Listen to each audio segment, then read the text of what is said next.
Welcome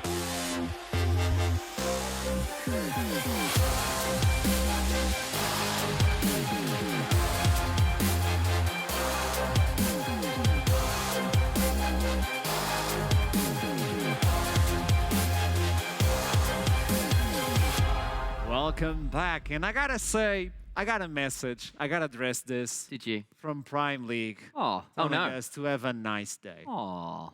And that is lovely. I know you guys thought I was going to do something bad. I'm not going to do it. Well, we put I love you tomorrow for guys. them. You guys are What are we amazing. putting tomorrow for the Muggle book? What? Yes. We're gonna leave a message to them. What we need to. Where are you leaving for them? Yeah. It is going to be Astralis to begin the day. Oh. Oh, okay. That's what he's going to send. It is Fair one enough. of the Send them hardest games Astralis. for There you go, them. Prime League. It is one of the hardest games for them. If they lose, they're probably out. It is a slim shot nowadays versus JDXL. Yeah. At the minute, the only way Astralis can still make playoffs is Riddle lose every game and they tie up with them by winning every single game. To do that, they've got to go through XL, who've looked outside of their games versus X7 and the one slightly weird Aphelios mid game.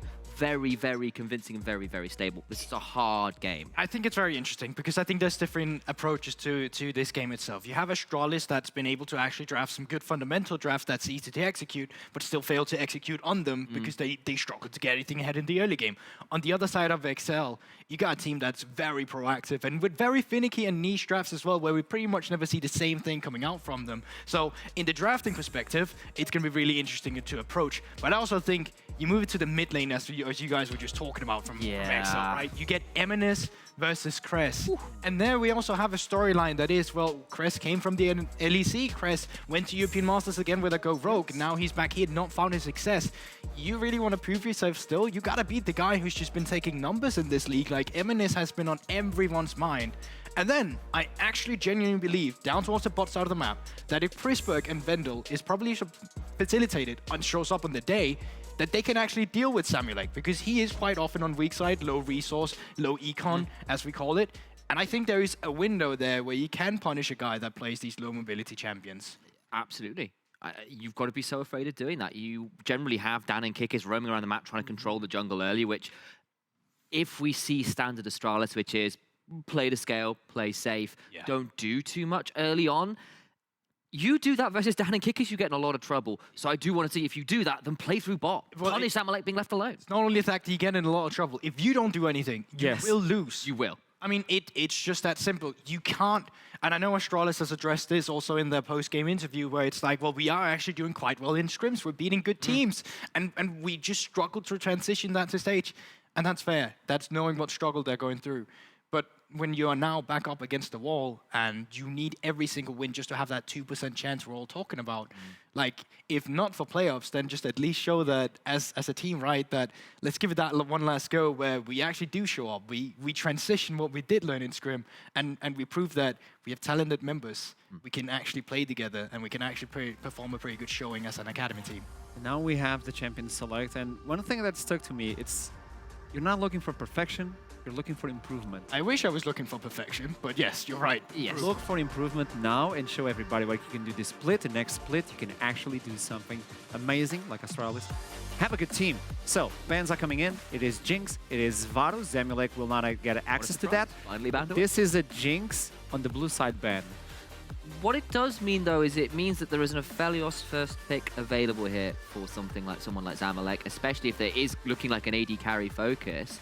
So if you do leave a Aphelios here and it is just a straight first pick on that, what would Astralis want to pick into it? I don't actually think they're going Aphelios here, and I think it's also due to the fact that Lulu, Thresh, they've been removed. Caitlyn actually has higher priority right now if you go into the low elo, low range champion like that. So it's interesting as well with banning away the Jinx, because JDXL is one of the few teams that actually never shows priority on the Jinx. It's more about getting Samulek like the Varus we've seen banned now.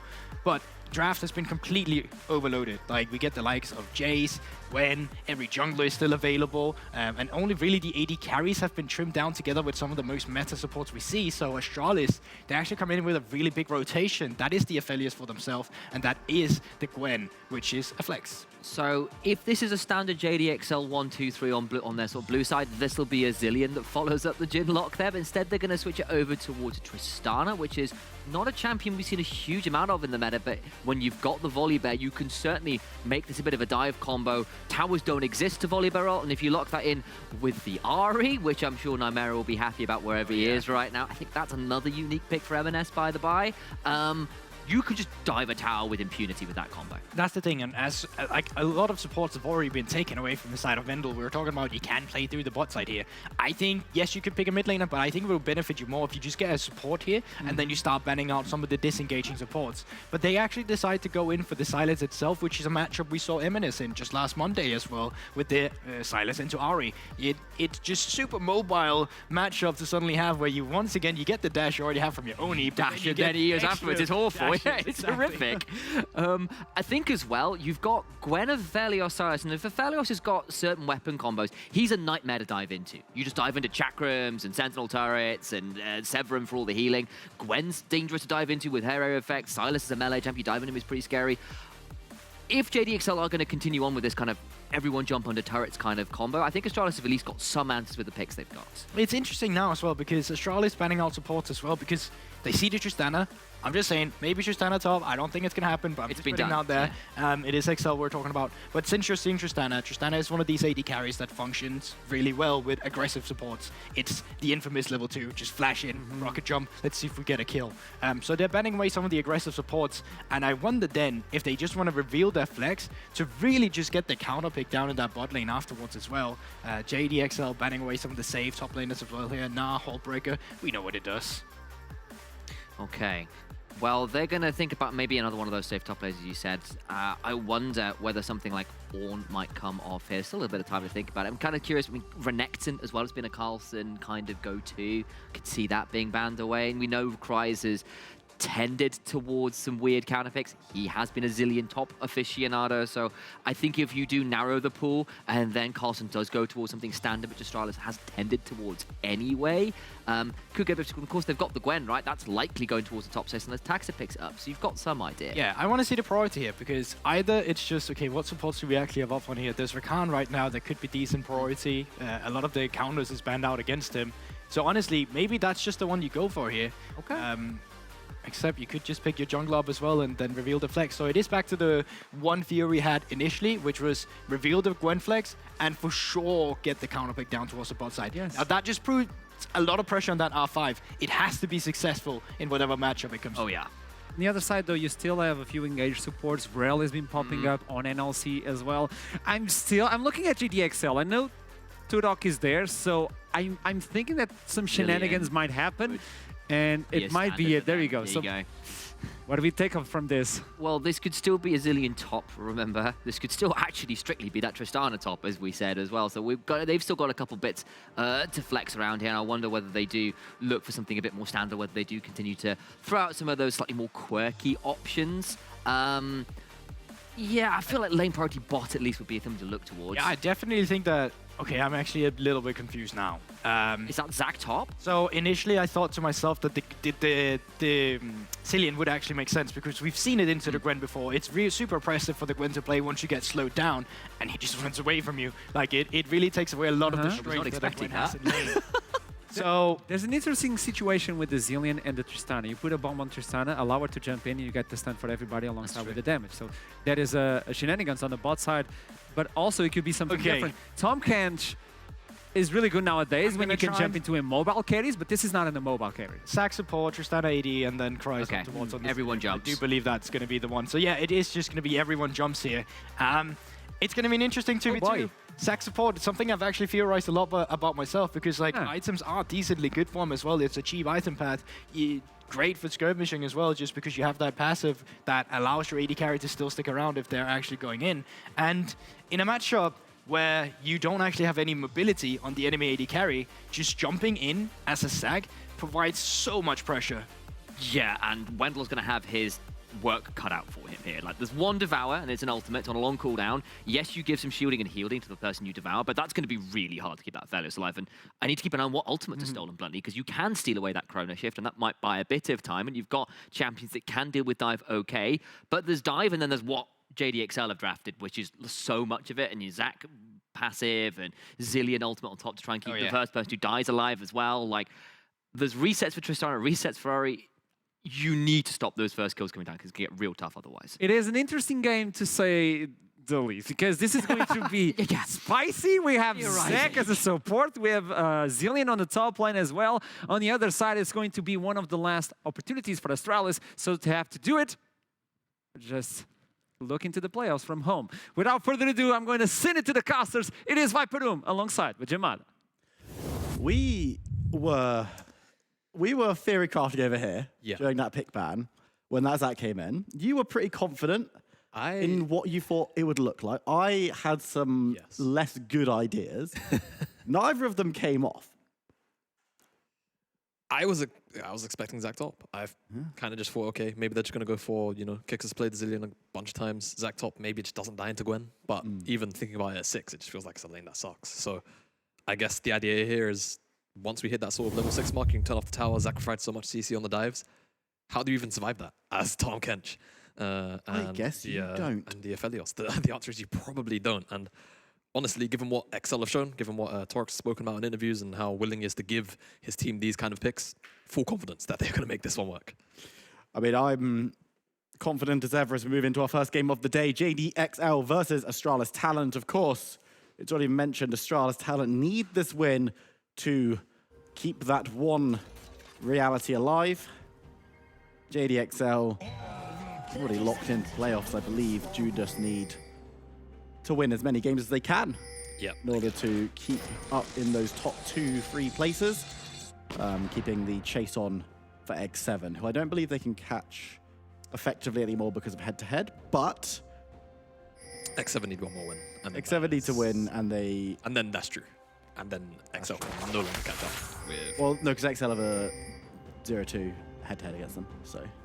But if X7 for whatever reason were to lose... Oh yeah, no, you're right, never mind. Ignore me. I can't do maths. Don't worry, we'll get initialize in the green room to get on a spreadsheet again. It'll be fine. But just looking at how this game is setting up, we've just got standard lines of scrimmage. Talk to me. Yes. That is your job. Contractually obliged to talk to me for like the next 5 hours. Don't give me that face. What are we looking early? What's the... Because I know we talked a lot about... Well, the desk talks a lot about this Tristana being quite aggressive as a pick, potentially. Yeah. Is that where I should be? Are the junglers going to want to get involved down there as well? Well, you've got the jump in bottom lane. So, yeah, I would expect that Dance Pathing going to be very, very aggressive towards the bottom side. Can probably just clear away his whole top side. Probably still go for a full clear anyway, because he wants to end up on the bottom side regardless. And that's what I'm looking for towards Dan, to just get as aggressive as possible into Chrisberg, into Wendell. Whilst... typically you would say Tahm Kench, he's that kind of laner that can play very defensively and provide a lot of safety for his AD carry. The Gobble's on the R now, so you need that level 6 to be able to provide that. And quite frankly, it's gonna take a while to get there. It's gonna be 7, 8, 9 minutes almost until supports typically gain access to their ultimate. And before then, I'll tell you for a fact, I'm pretty confident that Dan and Kikis will be trying to dive that tower as soon as they can.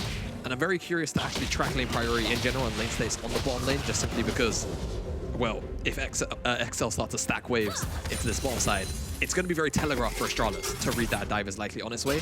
And that's when I look towards Taxers, when I look towards potentially Krez as well, depending on the mid lane priority. Are they going to cover these ganks? It seems like the answer is they're going to get aggressive first on the bottom side. Double knock-up. Kickers in trouble, jumping away. Will go into block looks, but I don't know if Zamalek's going to be able to defend. Of course, teleport's not going to be used as a get-out-jail-free card this early on either. And it's going to be Chrisberg being given over that first blood.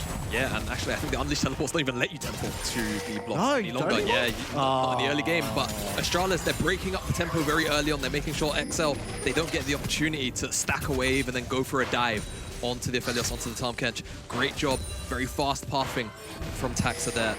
3 camps into bot. Sometimes it can be, a little bit unpredictable to expect that from time to time, as actually Zamalek forced to flash Wendell now in trouble. Turn around, exhaust used by Tristana. Wendell going to be able to survive, but there's great health as well, so Wendell will be a little bit healthier. The Kickers and Dan are chasing forward, trying to get that movement speed, get the slow. Flashes onto the Chrisberg, onto Aphelios, who has to flash away, but we're going to catch both of them slapped together. They're going to here, but it might be a paper one. Wendell goes low, gets that shield. Taxa is arriving and takes down Kickers. No pass available this time, as the fight will continue. Taxa moves away. Zamalek dives on through, will get the reset and dive on out. The assassination gets the kill onto Taxa. It's a messy, messy bot game. Chrisberg can't find the snipe to finish off Zamalek. And all in all, it's a 1-for-1 trade. here, I mean, I think this is okay for Astralis. I mean, obviously, they're up in the kill, but I'm thinking more about in the future now because Chrisberg doesn't have flash. Wendell does, but I think Chrisberg not having any summoner spells could be so dangerous if a wave is allowed to be stacked up. And that's what Astralis have to consistently do. Break up these waves, make sure they never allow themselves to be dove. Nice enough reaction from Zamalek here. Does chunk out Wendell quite heavily. Down to Kikis, it's a bit of an overreach here, but at the end of the day, they do force Chrisberg's flash, that's the important thing.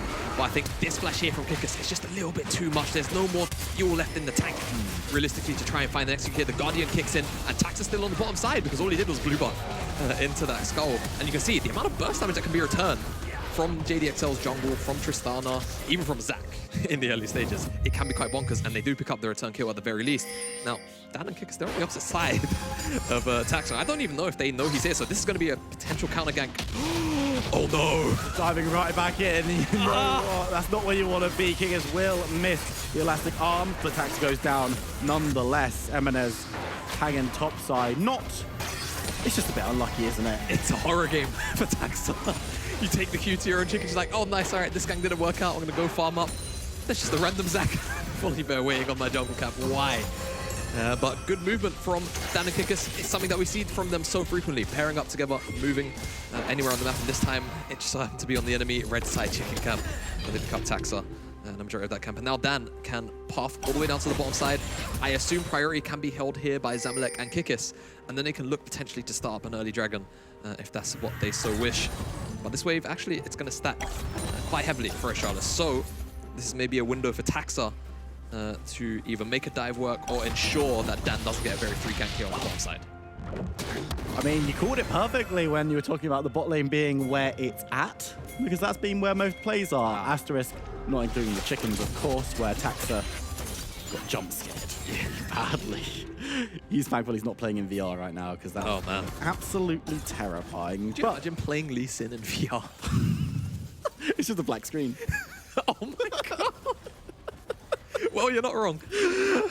I mean, Astralis seem to have the runner lane right now, moving up towards Dragon, where Taxa is waiting to get this one going. Mountain Dragon to start us up, always a pleasant one to get going. Having those a couple of resistances early when you're into aggressive champions that want to be pushing you in, especially someone like the Tristana, is actually pretty nice, because you're going to be able to survive a little bit more effectively. Kikis is hanging around the back of the pit. Remember, folks, if you're just joining us, this isn't jungle Zac, it's support, so he's not going to have smite for the steal away and doesn't even attempt to do anything as Tax secures the first neutral objective of the game. Rift Herald up in a minute as well, so keep your eyes peeled on the top side of the map. So many pings. They want to go in, though. Abyssal Voyage will knock up Dan. He's called out 3v1, and simple as that. Chrisberg with another. 2 kills already on the Aphelios. Astralis out looking pretty good where the action is. Yeah, and I mean, this is very important for Astralis, like we said, to reiterate the stakes, right? It's 1.5%. I think they have the chances of making it to playoffs right now. They have to win every single game, and even then, it's just not in their hands. If we're to win later tonight, that's it for them. So this is about giving themselves a chance. And Chrisberg, 2-0-1. Over the past couple of splits, we've seen Chrisberg take over games with less resources than what we're seeing him with at this point in the game. So let's see what Astralis can actually do with this, if they can build on what Chrisberg has right now in his inventory. Across the map, though, haven't really had too much to talk about because all the action has been on the bottom side. Tex is going to see a chicken camp being eaten away here, and he's going to potentially try and turn away from it, but he's in the middle of unleashing his red buff right now. No Smite available either. So I think they're just going to watch each other take these jungle camps, as Dan, I believe, also ticked over to 6 in the middle of taking the camp. So all the less reason to try and contest it. Wendell did actually move up, though, so was looking to try and match numbers, but so had Kikis, who has that passive back up. And with the priority in the top side, in the mid lane, which seems like a very free herald for Dan to take here. And let's see if there's actually any kind of cross map that occurs, because it looks like Chrisberg has a wave that he's working with, but it's still a whiles away from the tower. Taxes, obviously in this bottom side river, should see that ward. We'll see it eventually, but can get turned on potentially if Kikis wants to go over the wall. Well, it won't be the case. So there's no real punish here from Astralis for this herald takedown. No visible or tangible one just yet. There's a wave stacking, but are they going to make a dive work by the time that Dan makes it back down to the bottom side? I really don't think so. Moving on through the mid lane, Crest has got RV ultimate currently as Wendell moves into an aggressive position. Needs to be a little careful, has support from Taxer and of course Chrisberg pushing forward, but there hasn't been a real cross-map play on that Rift Herald yet, so it seems like Dan got the investment for free, of course. we'll have to wait and see if he can actually get any money off it. Because we've seen in the last couple of game days, some teams haven't been able to make this first Rift Herald actually get any investment for them, which is not optimal at all as Eminez styling around. I'm keeping my eyes on Eminez because, you know, It's Eminez. Eminez likes themselves a good solo bolo. We'll have to see if he's able to grab one today on the Ari. Of course, likes to play a lot of different champions as well. But our attention has primarily been on the bot side of the map, which makes a lot of sense with the way that these two teams want to play. As Eminez will grab himself a second play, but in the bot side we're having a fight. Chrisberg in a lot of trouble, gets gobbled up by Wendell, who's looking to take him out, but he gets dragged back in. And there's a Felios out of the mouth, but will go down as well. Picks up one kill onto Zamalek. Won't be able to get Kickers, who goes exceptionally low, had passive anyway. It will be the 2-for-1 exchange. A good one from JDXL. Yeah, nice little play there from JDXL, and you can see some of the reasons why Zach can be so powerful into the Tahm Kench. You get the Devour in, you can just bring the Tahm Kench back as long as you've got another target to do it with, and even then, I'm pretty sure the duration of the Devour, you can probably hold onto Tahm Kench and then immediately smack them together as soon as the spit comes out. But yeah, not too much Chrisberg can do except just throw out all of his spells, and he does find Zamalek with that Infernum damage, so well played to him for making the best of that situation. A little bit of an overstep, definitely, and JDXL, no stranger to punishing. Speaking of punishes, Eminez, no ultimate. Going in, Kickers is there, but he's going to be kicked directly into Wendell and Krez, who get the damage down. Should be able to secure the kill, will be able to do so. As Kickers, untouched pretty much in that exchange. You're not focusing down the support Zach if you don't have to. And Astralis talent, back and forth game. They're matching blow for blow right now, and if you just tuned in for this one game, you look at the team names at the top of the screen. Yeah, you remove the score lines. You remove the score lines, you're thinking, this is probably a upper mid-table into playoff clash. Yeah, and Astralis, for what feels like the first time in a little while, playing with a fair amount of life in this early game. Like we said, a lot of their drafts have been very catered towards sort of later stage. Oh, little dive in the bot lane though. Zamalek gonna get rooted up. You can see the Abyssal Voyage, nice flash from the Tristana to get away as Astralis, disciplined, decide, no, we're not going to force this through. Crest moves back towards the mid lane, and the play peters out. Yeah, but I've got to say, Wendell quite lucky there that Kickers couldn't get into range of Crest, because if he dragged them back underneath the tower, I think that's flash at the very least. As Herald's been dropped here in the mid lane, but Crest is already rotated up, and so is Wendell. Could be a 2v2, grabs himself the Volibear ultimate, dunking it down, getting a lot of damage down onto the Volibear. The charge comes through, but there's going to be the first kill of the fight as Dan falls. Crest survives and will be able to save his own tower mid. Only a couple more auto attacks will bring it down, and they've got 2 minutes to get the plates off it, but it looks like Taxa wants to go in onto Eminez, won't be able to find it. Kryze has moved on down, throwing bombs, slowing people up. And you know what? That's a lot of damage coming out of Eminez. I've just realized something. This is AD mid. People need to stop listening to Nymera, right? Public service announcement, stop it. All right. Also Akarom. Also Akarom. It was him first. Because I remember I saw Eminez throw out a combo not too long ago, and it felt like the combo itself didn't deal as much damage as I'm accustomed to seeing Ari doing. It's because he's got lethal tempo, and of course, Noob Quiver, Berserker's Greaves, they're looking for it. The AD build Eminez. So let's see how it scales, really. I mean, yeah, it's definitely a wise situation, but I think when you sort of take a step back and you say, look how much magic damage our comp actually does. Yeah. I can understand wanting to balance it out a little more. So I'm not gonna fault the thought process itself, but you still can though. I understand the theory of it, so I'm not gonna go particularly too hard on it. Now Kickers in the mid lane, they're gonna turn the tower off. Looking for it, the tower's turned off. It's also really, really low. They're gonna keep him locked in place. Crest needs to be careful. Taxa diving on through, giving the shield. Wants to re-engage. Abyssal Void lands onto one. It is Dan. Taxa gonna keep him alive, kicking him away under tower once again, and this time it's turned on. And that'll be a double kill going over to the Silas. Dan and Eminez both fall. Astralis talent, stalwart defense. Yeah, more than that, honestly. Astralis doing an excellent job of punishing wherever XL seem to be going at this moment in time. And again, it's just kind of, what's the play even realistically for? The wave's not underneath the tower. The tower's quite low. I mean, honestly, once you realize you're not going to kill Krez, maybe just turn to execute the tower. I mean, it's maybe 3-4 autos between the two, but even at that point, they're already overextended to make that happen. And yeah, Astralis here, kick by Taxa is great to put Dan underneath the tower to ensure that they secure 2 kills, and both of them go on to the Silas, who's 301 now. Lost chapter 300 gold bounty. Probably going to be pretty close to picking up that first core item, and second dragon has also been picked up here by Astralis. Will be confirmed right Don't count your now. They hatch. Yeah. Taxa doesn't want to smite it. No, he doesn't have smite, so yeah. But yeah, second dragon, that's going to be Infernal Dragon as well, which you know, it puts a bit of an artificial timer on the game where you don't want to have to deal with, you know, an Infernal Soul team pretty much, period. Yeah. To be honest with you. And JDXL are now going to have to put themselves in a position over the next 5 minutes where they are capable of contesting. And are they capable of contesting now? Not necessarily winning a big fight, as Cress is actually going to get auto-attacked a lot. The Abyssal Watch comes on through, knocks up Ari, and there's really nowhere for her to go as Taxa takes the kill. Okay, maybe they're not able to fight without Eminez, but how far behind are they?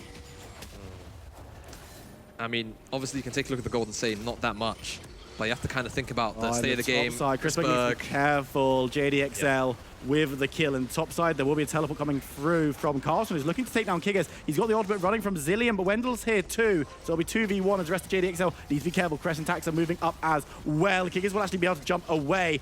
Tries dodging away. Dan gets the flash. Taxa misses, but it looks like Cress is following through, getting the damage down as much as he possibly can. One more order should be enough, but Zillion's just too quick. Dan goes over the wall. Zamalek's there. Could he look to try and get some damage and try and get some resets, putting the damage into Silas? Jumps over the wall, but it's 3v1 because the rest of the team is just too low to help. They're moving on forward. Nice exhaust, but that's a nice ultimate to keep Taxa alive from Cress. He's getting rooted up though, eaten up by Wendell. This Lee Sin is immortal. Charm onto the target. I don't think he's going to be too long for this world. Nice shield as Carlson is here. He's full health on the Gwen. Eminez dives on through. He died at the beginning of this play, and he's back now as Astralis decide to cut their losses and leave.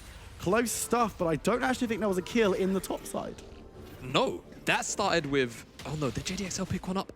That was such a long exchange. They got Chrisberg on the dive. Yeah, they got Chrisberg on the dive. This started technically from mid lane with Eminez dying all the way up to somewhere in between the tier 1 and tier 2 top lane towers of JDXL.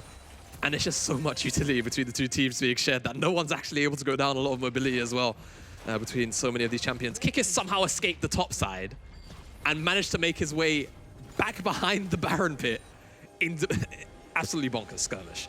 But somehow, like we said, no one actually dies. But the end result is still they eventually do get that Tower XL on the top side. So I guess mission accomplished by the end of it. In the loosest sense of the term, probably. But JDXL, they've got 2.5 minutes before this next dragon spawns up. And as you're saying, this dragon is more likely to warp the game around it than we see from your clouds and your mountains. Your less fun dragons. Exactly, and as we approach the 90-second mark, I'm going to have to hold this point. Dan's getting caught out here. And he's pretty tanky, but it's 2v1, and losing him now, not the best time. The ultimate coming on through from Cress, but we're stolen away. Resurrection on the volley bear, and the bombs are keeping him safe, but he's only going to have to dive away with his ultimate. Abyssal Watch over the wall won't knock him up, but it keeps Wendell in play. The slow onto Cries, but it's not going to be enough for the actual chase. The Zillion being a complete nuisance, if nothing else, as he's getting a bit more damage down onto Wendell. Kick is on the top side. We could see a re-engage here, but no, he decides he's not really tanky enough for that one as he backs away. But it feels like these two teams still want to be fighting, as we see Taxa jumping forward, can't quite find Zamalek,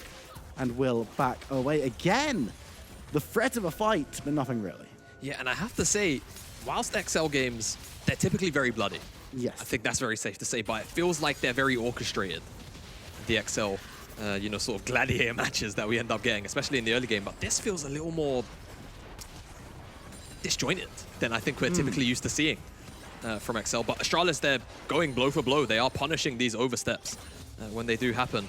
Now let's talk about this third dragon, because I think realistically, when he was taking a look at the items a moment ago, they're really, I mean, they're at parity, yes, but we've got ADR in the game. So how does the spikes work for this champion? Because I'm not Nymera. Unfortunately, I don't have the exact stats. We call him up. We could get him on the dial-up.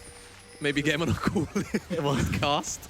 But, if this was an Ahri with, Luden's Sork boots and maybe like what's the, the component for the Void Staff or something like that, you know how much damage that champion's going to do.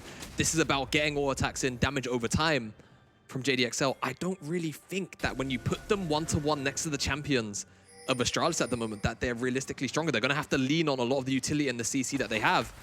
And so far, they haven't been playing as a cohesive unit. So if that's not in check for this fight, I feel like this is one that Astralis can walk over quite easily and with very little difficulty. But Astralis we've seen them slip up quite a bit this split, so let's see if they can keep the pace that they've been building up so far into this fight. Oh, can they stop Rift getting the charge? As Kickers looking for the engage. The tower goes down. Kickers goes low. Wendell on the side. Nice snipe ultimate. And that Zillion ult burned onto the Zac once again. So that's not going to be available if this fight re-engages, and not going to be available for this Infernal Dragon. Astralis health bars, by and large, pretty good. JDXL, full health, except for Kickers, who's going to have to go back to base. Doesn't have teleport, so won't be involved any further in this play.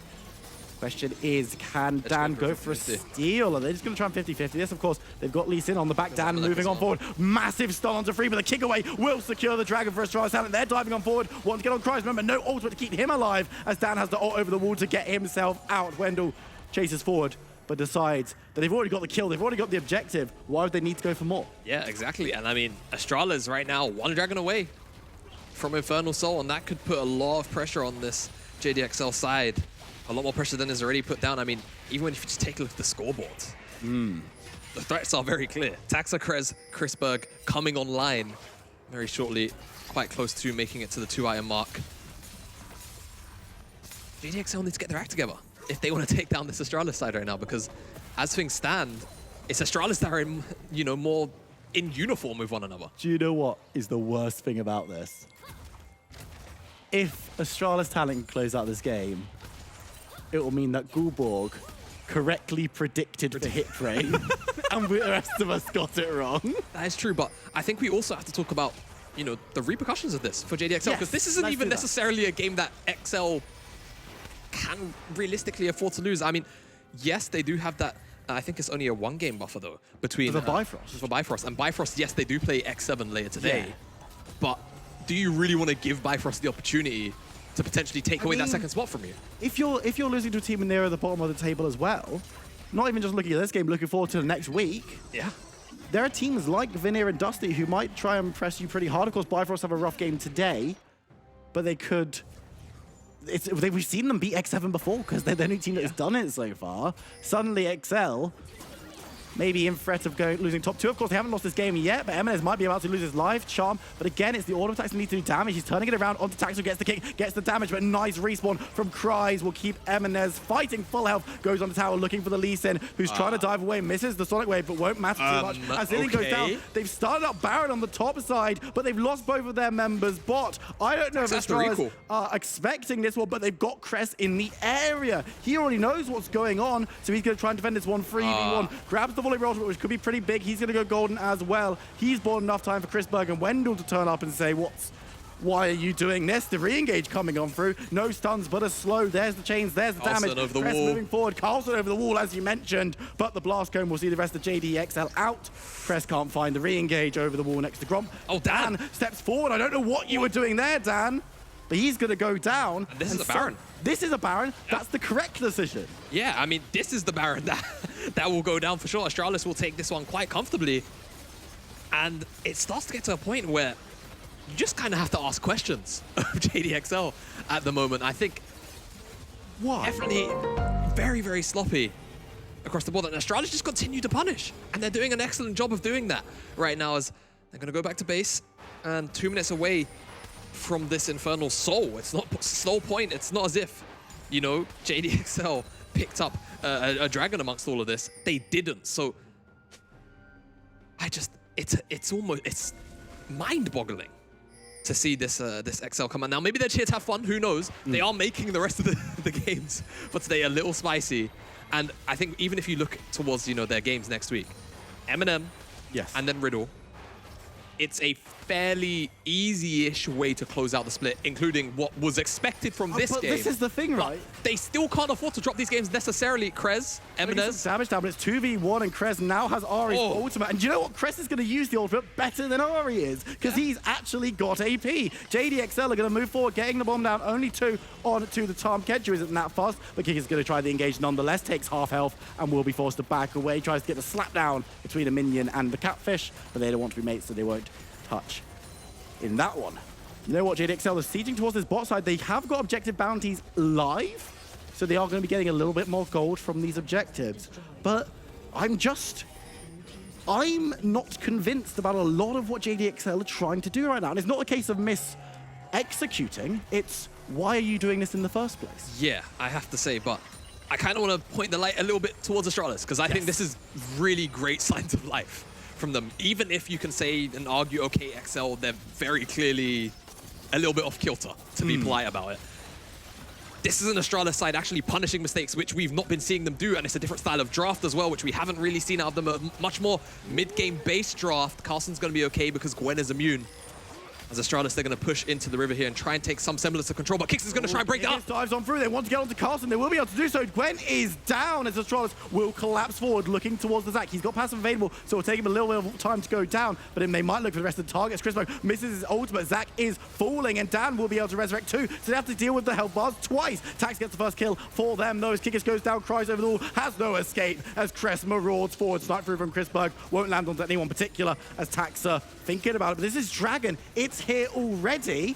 Two members of JDXL are dead. They've only lost Carlsen for Astralis, but they're still going to fight over this one. Cress coming back in with the teleport. He's going to have a full health bar. Members of JDXL cannot say the same as he moves around the side. Eminez is super low. The Dragon is secured by Astralis talent.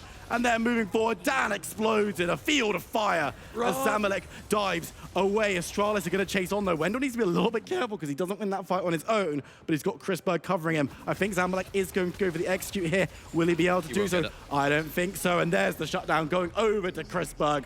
Dragon Soul Astralis talent, Team Fight Astralis talent. What's going on? If a miracle run starts somewhere, it's got to be here into XL. As XL Kikis, I mean, it's a good engage to immediately assassinate Carlsen with the likes of Dan on the back line, but unfortunately, that's about as positive as I can talk about this fight for XL, as Taxa and the remainder of Astralis kind of just slowly and then eventually very quickly wheel them down. Krez is dealing so much damage, and he's consistently being able to take away such powerful ultimates, whether it's the mobility of the Ahri or the utility of the ultimate from Zilean. Chrono Shift, it just has too much power right now, and Astralis, they're just fighting with a bigger wallet, and on top of that, it just seems like they're playing a little more cohesively as a unit from start to finish in these fights. And that seems to just be the difference maker at the moment between these two teams. Infernal Soul now in their back pocket. Baron buff's worn off, but I mean, the gold deficit, it feels a lot larger than 4,500 gold. It does. And that's because, I mean, you look at the Baron buff's gone. Dragon Soul's going absolutely nowhere for this entire game. Tax diving away. Kick is going for the re-engage once again. Chrisberg needs to be careful as he's brought into the team by eaten up by Wendell. Teleport is going to be coming on through as the fight persists. Wendell survives so long. Chrisberg diving away, gets a kill before falling, as now Carlsen's in the fight. Cress is here too. Taxa moving forward. They want to get Kickers on his own, and they'll be able to do just that. He's got no passive, so he's a ball of goo. As Carlsen marching away. 4v3 in the fight. And again, is it too little too late for XL? Because they make these plays that look okay now, but they can't win the fights. Yeah, I mean, it's a difficult one to talk about, quite frankly, as we will just get the replay of this bottom side dive. Kicker's doing a great job of finding the targets. Yeah. Honestly, out of Fog of War quite consistently, and he does bring back Chrisberg, but again, the Devour gets used after the combo comes in, so it's just safety guaranteed, and you can see a lot of burst damage comes down. Chrisberg does drop, and they do find their target, but at the end of the day, without, you know, Tristana, sure they have the Ahri on the back line, Charlotte still have all of their utility tools available to them, realistically, and they're able to just kind of back away, picking up 2 kills on the way out. So Astralis sit very comfortably, and now this is where I'll turn the spotlight back towards XL and say, you are technically running 2 AD carries with a Zilean. Will the scaling finally kick in once we do get to that sort of 3 iron mark for Eminez in particular? That's the bigger question mark for Eminez, because we know what Tristana can do with ions. Yes. We've seen that over the many, many years. What does an AD Ahri do?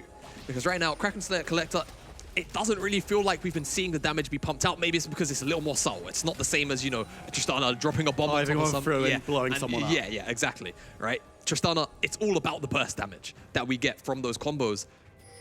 With an ADR, it feels like it's more about that damage over time, and unfortunately, it just feels like we don't get to see that with all the healing and all the shielding survivability. What I'm going to say here, and this is a hot take, so be careful, kids. Yeah. Eminez has looked pretty bad this game. I mean, I feel like XL in general have just kind of been a little bit experimental, let's just say. King is diving on through, looking for another one of these engagements, but this time around it doesn't come off. Chrisberg on the side. Oh, Eminez. Doubled up to survive. Dan is caught out, has to go over the wall to defend, but Cress following on through. And Astralis once again running over JDXL. 3v5 now in the fight. Eminez running for dear life. but Baron is on the map, and this should be an easy take for Astralis Talent. I don't know what Astralis Talent did between what they were doing yesterday, basically. But Zamalek moving down mid. He's only got 1 creep. I mean, he's going to tank the tower, but can he actually get through the entire thing? I really don't think he can. Zillion ult is evade. I mean, it's creative, to say the least. They will get the tower, and they will crack open the base. So credit to Cries and to Zamalek for making that happen. But Baron goes down. Astralis are going to have that buff now, and it's going to eclipse the Elder Spawn, which 90 seconds away, realistically, in items, in gold, in experience, if you look across the board. Oh, JDXL going to be able to stand up to the Astralis side? I don't know. It just continues to look like Astralis are running over these fights. Let's get some copium in here. All right. If JDXL can steal away this Elder Dragon, even if no one from Astralis goes down in the fight, they just get the objective somehow. Is that stabilizing for them? See, here's the thing. I think XL are so far behind right now in game state that they might be able to steal the Elder and they might still lose the fight. Oh. We'll have to see, though. Chrisberg needs to be a little bit careful, though. He's really the target. Public enemy number 1 as Wendell diving away. Tax is actually the first to fall. That's big. Astralis moving forward. I know the Lee Sin not being there could be massive with the Dragon up in 45. But he will respawn about the same time that the Dragon does. XL have to reset. Astralis Talent. Need to back away. Kickers goes for the re-engage, not the reset. Will be blown up, has the passive available. Crest has to go golden. As on the side, Carlson putting down the damage that we know he can do. That's 1 kill onto Kickers. Carlson goes golden. The Abyssal Voyage comes through. Wendell just wants to put a body between himself and his top laner. Eminez's ultimate has been stolen by Crest. A lot of damage goes down to Zamalek. And with the Baron buff, the charm's good though. And they will take down the Silas. Bodies falling this soon before the Dragon objective goes up. Astralis probably still favored when that does happen. Hey, there's a jungler on one side and not on the other.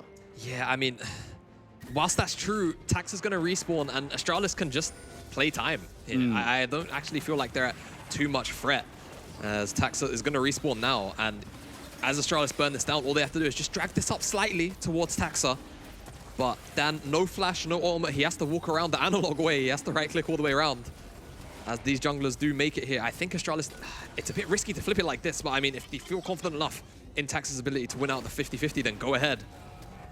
Hickes is here though, and that's been the man to look at for these engages, whether they worked or not. He's been making these fights start. I mean, it was Pancake Day yesterday, so flipping is the order of the day. They just got 1 day delay as Chris spoke before to teleport on the backside. Crest wants to get this fight. Maybe they don't even want the Dragon. JDXL are being forced to back away, and the Dragon now being burst, secured by Astralis Talent. Crest goes low, but gets the explosion down onto Zamalek. He's 1v4. He will eventually be taken down, but Taxa moving forward couldn't get the assistance in. But Cries on the back line survives. But honestly, he's going to have to recall Eminez, looking towards Chrisberg. I don't know if he wins this fight, though. 1, 2, 3. Oh, the triumph! With triumph, Eminez, making me eat my words from earlier.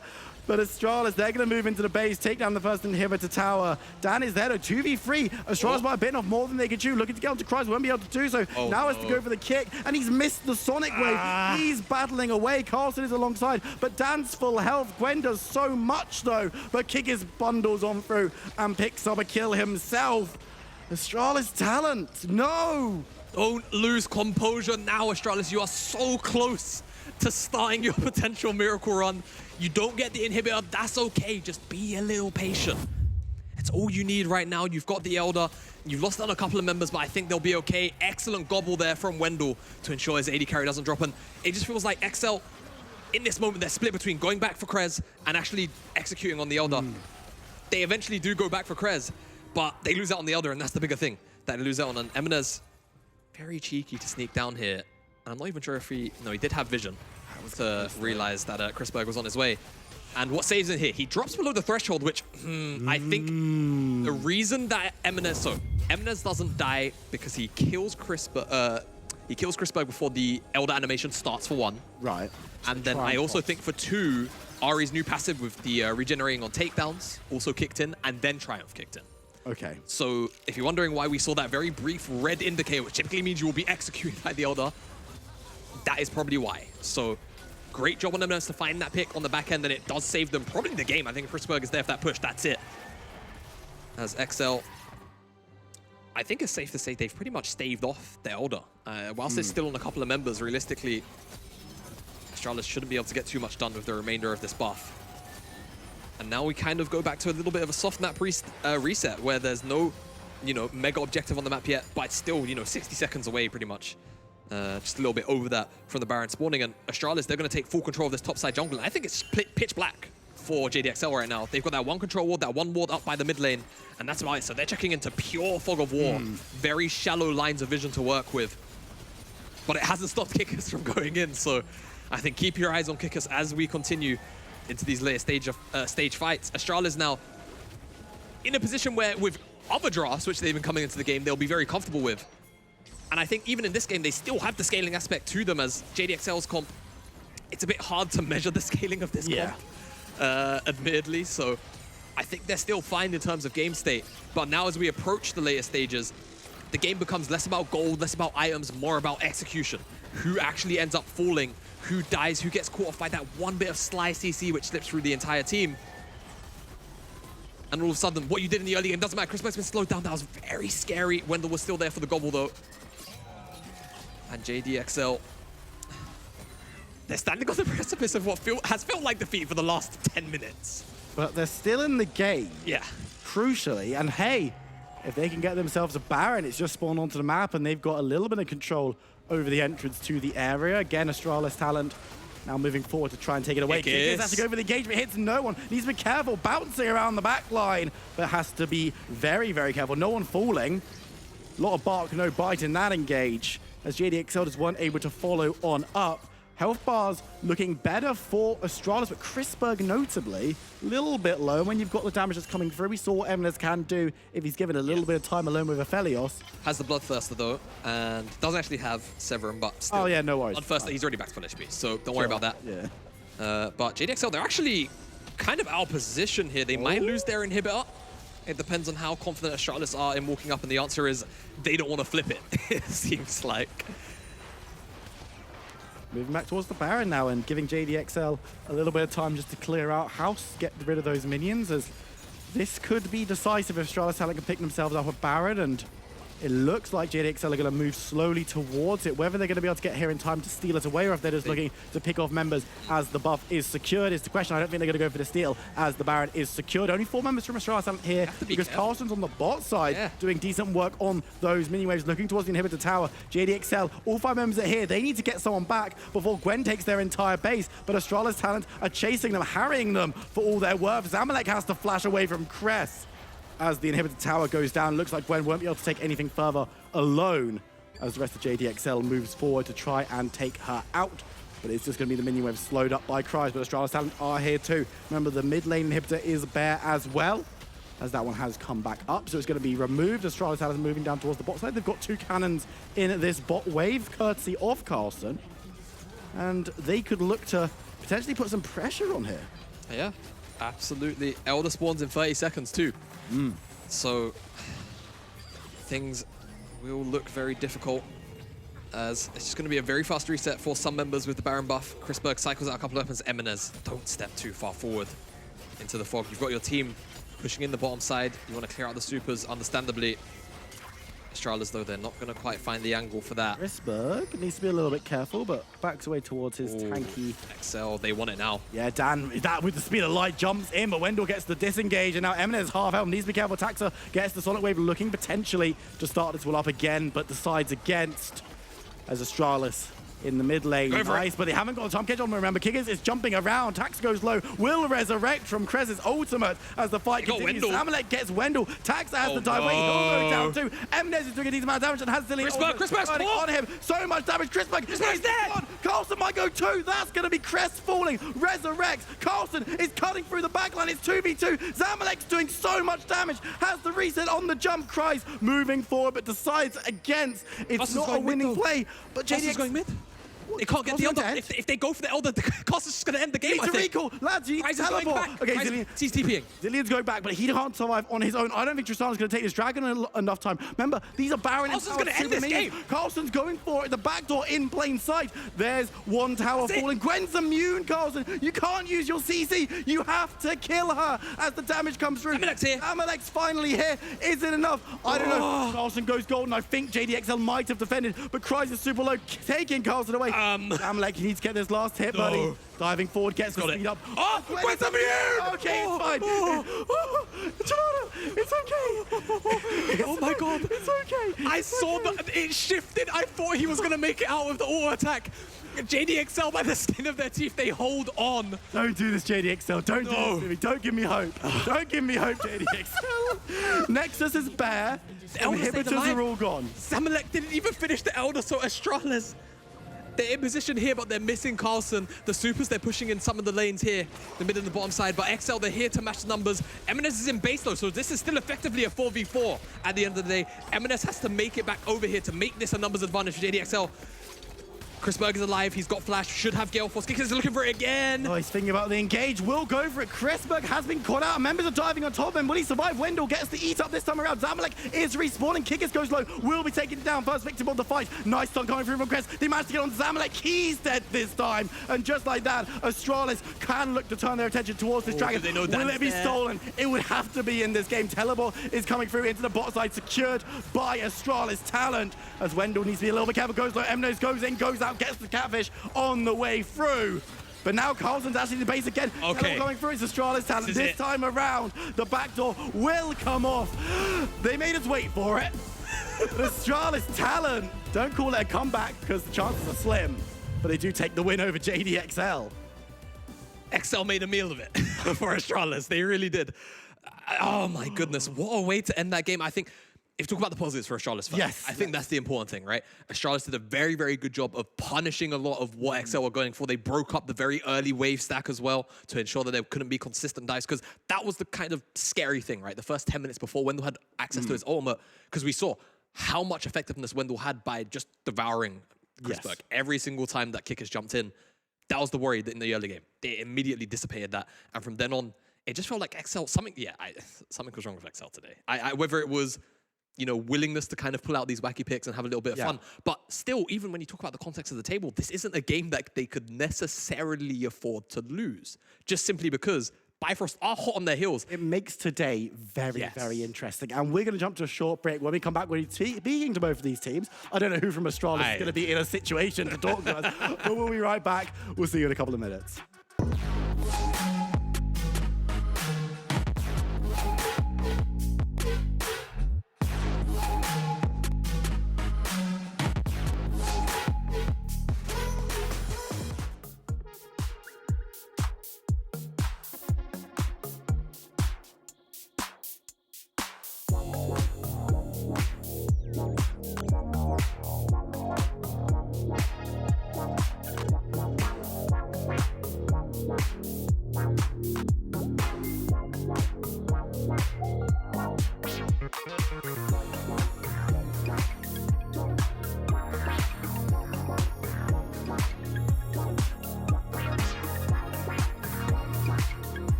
Welcome back to the NLC after this massive game and unexpected result as well. Astralis taking down JDXL. Astralis having a lot of trouble nowadays versus the team that is second place with all the shenanigans in Champion Select. It was not enough. Astralis just pulled it off, and Danish team is back, I would like to say. They still have a long road ahead of them. If they want to go into playoffs, they have to win every single game and hope that Riddle slips a little bit and Nuriki slips as well.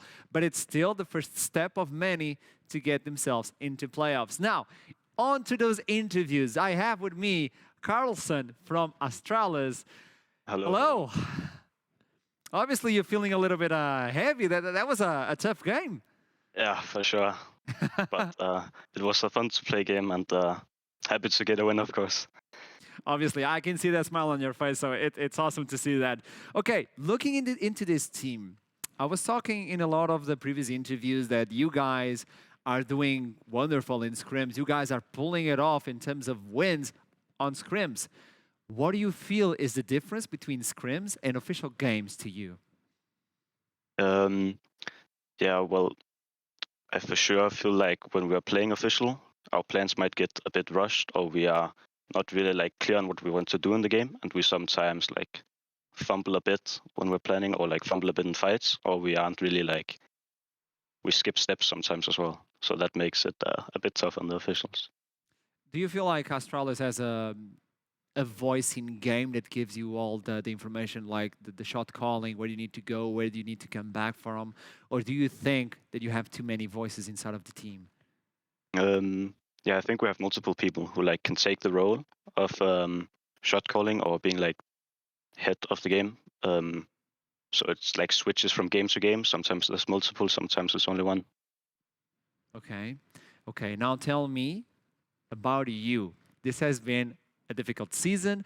You have been really high in terms of performance on the top lane. You were able to play weak side as well, which is not an easy thing to play on the top side. What has been through your mind? Because this is a massive season for you in terms of learning, adapting to such a massive team with people who have a lot of experience. What has been through your mind so far in this season? I mean, I have definitely like, I have not been like down about losing a lot, because I'm still very young and I am focused on becoming better, of course. But I also want to win. So I've just powered through. I haven't really like been tilted or sad about losing the games. It just like kind of motivates me more to like win the next game. Okay. Okay, thank you so much for the interview, Carlson. Really good words. I hope to see more of you on the top lane, and remind yourself that it's not about perfection, it's about improvement, because with your skill, perfection will come eventually. So good luck on you. I appreciate it a lot. See ya. Astralis with the massive W versus JDXL, the team that was saying to us like, oh, we're going to go into EU Masters, we got this on the bag, and all of a sudden, loses versus Astralis. But this is also really important on the Astralis part, that we know that they have a lot of voices. Sometimes they have more than one inside of the game. So this is something that definitely can be worked upon. And who knows what's going to happen on the next split. But now, focusing on JDXL, Torok is with me for the interview. Welcome back again. Hello, glad to be here. There we go. That's the smile. We have a lot to talk about today. We have a lot. Sadly, I don't have enough time to have all those questions, but okay. I could put it on a nicer way, but what is that comp? You're about to flame me. You're about to flame me. I was about like to deliver a beautiful question about Zillion with the Zek on the bot, with the Ahri attack speed on the mid lane, but the way I'm going to put it is, what is that? You're so mean, honestly. Right. So, all right, chat. Break it down. I saw you were angry. All right. I think some of you said we were trolling, but I just want to tell you, right? This composition, I think, was actually pretty fine this game, and it's something that you may not believe, right? And maybe other people don't believe me as well. But what we came into this game with the idea to do was, okay, we're going to play really aggressive on bot. Aphelios really struggles versus Zac, versus Hard Engage, versus Volibear, right? There's so many champions here that Aphelios has a hard time dealing with. They also have very little appeal for their Aphelios. Idea was that, okay, if we manage to get that snowball going, it's really difficult for them to play. AD Ahri, well, it's pretty good into Sylas. You can go AD or AP. AD is like a little bit spicy, shall we say. It's something we've practiced like 2 or 3 times in scrims. Maybe we have fake data, maybe we don't. But I mean, we think it's like potentially fine in certain spots.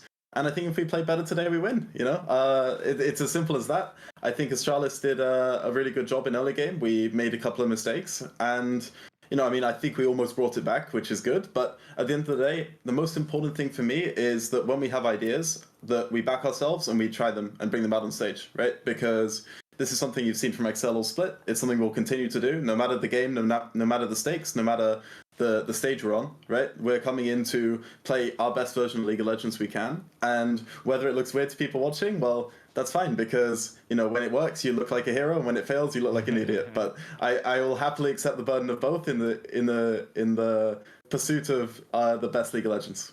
I gotta tell you, that is exactly the answer I was looking for. I knew you were not gonna fail me on this one. Exactly what I was looking for. Okay, now looking into the last question is JDXL losing this game. Obviously, you're still in second place, but Bifrost is lurking in the shadows. They can steal the second place if you guys lose another time. Tell me about that, because I know you want to talk about that. Well, you know, X7, could you do us a favor today and just like just win? You know, I wouldn't mind. Like, that'd be useful. You know, make me feel kind of good. I wouldn't have to worry. But you know, in all seriousness, right? Like, Bifrost are a good team. I'm sure they've got a good chance today. I think hopefully we can hold on to our number 2 spot, because at the end of the day, we do have a 2-0 over Bifrost, and I think seeding does matter to some degree, right? So it'd be nice to hold on to second. But yes. I guess we'll see how the day unfolds. I love it. Let's see what happens today. Bifrost was the only team taking away a W out of X7, and now you don't want that to happen again. Tarak, thank you so much for this massive interview, and thank you for all that feedback. I like the way that JD just goes straight up for the comps that they want, they practice, and they're not afraid to break the meta. That is a good one, man. Thank you so much for the interview. Thank you very much. See ya. So let's see what happens throughout the day. I don't know if Bifrost are going to take a game out of X7, but that's not the game we're going to look right now. It is going to be Dusty versus Nuriki. Nuriki have to win this game if they want to get that 6th spot. Dusty cannot afford to lose another one. So we'll be right back after this short break. I'll see you soon.